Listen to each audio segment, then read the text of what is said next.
Hello and welcome to 100% Pure. Today we're going to be taking a look at Dungeon Keeper 2, one of the all-time great strategy games. Dungeon Keeper 2 was developed by Bullfrog Productions, who are also responsible for Populous, Syndicate, Magic Carpet, Theme Park, Theme Hospital. Oh god, they've got quite the history of producing awesome games.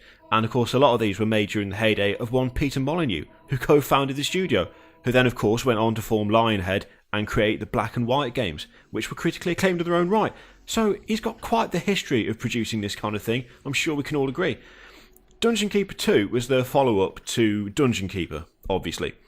And it's from Dungeon Keeper that it takes most of its elements. You've got the iconic floating green hand here, the nicely beating dungeon heart, and the mascot, I think you could probably say, of the series, which is the Horned Reaper, who is this chap here, and he looks ridiculously solid.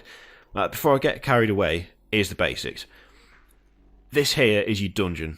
At the centre of your little corner of the underworld is the dungeon heart, and when the dungeon heart dies, you die. You are no more. It needs to be protected, because this thing is quite literally the keystone of your entire little evil empire. You get various creatures who come and live in your dungeon and fight for you, but the creatures have got a vested interest in keeping your little empire alive. And as with so many other things in life, the interest is money.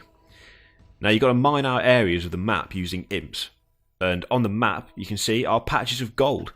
The imps collect the gold, bring it to your treasury, and in turn the gold pays the bills. You use it to build rooms, you use it to pay your creatures, and you use it to build traps. Now it's very important that you pay your creatures, because if you do not pay your creatures they get pissed off. And unlike other strategy games, they are perfectly happy to leave you in the lurch and disappear down the portal from which they appeared.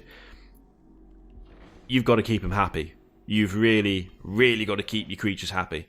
Now, to get creatures into your dungeon in the first place, you've got to build different rooms. So the different creatures are attracted by different rooms. So a goblin will be attracted by a training room, for instance. A black knight will be attracted by a combat pit. I believe the rogue is attracted by the gambling room, the casino. Gambling room? That's not a... casino. We'll call it a casino. By the way, slight tangent, but it's worth it. The casino, if someone wins, it plays Disco Inferno and fireworks go off and all the creatures in the room dance. If that's not the best idea of any game ever, then I don't know what is. Now, one of the key features of the Dungeon Keeper games is that you can't really order your creatures around directly. You can drop them in certain rooms. So if you drop them in the training room, they'll train to level up and become better in combat. If you drop like a warlock in the library, he'll study so you get more spells. If you drop them on top of an enemy creature, they'll want to bash their face in. But if they don't want to do what they're told, then they won't.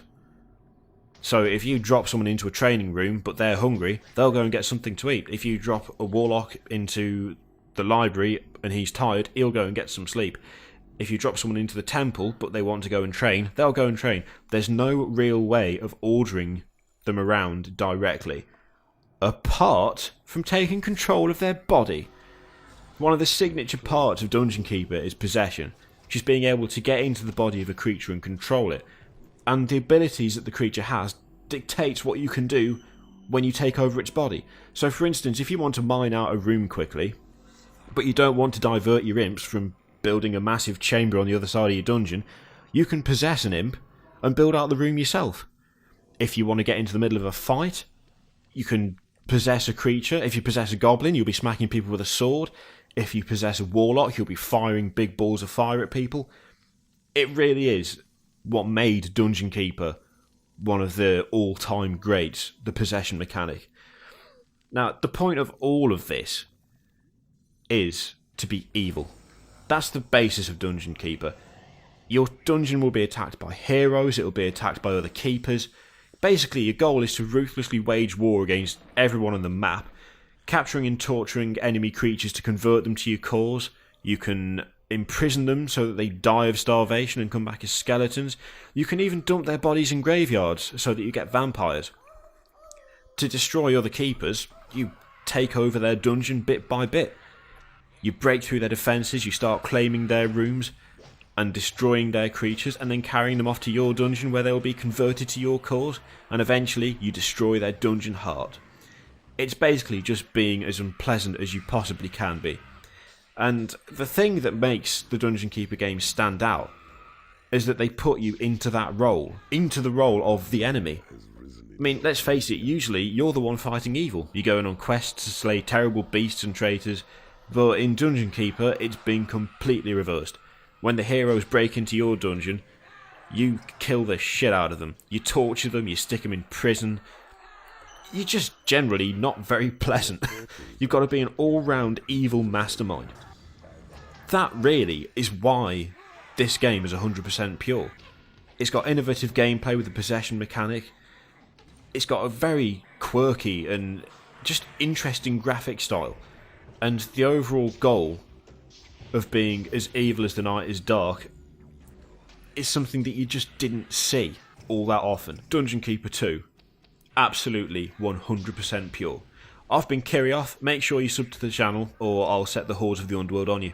Also follow me on Twitter, which is @Kirioth, and I'll see you next time.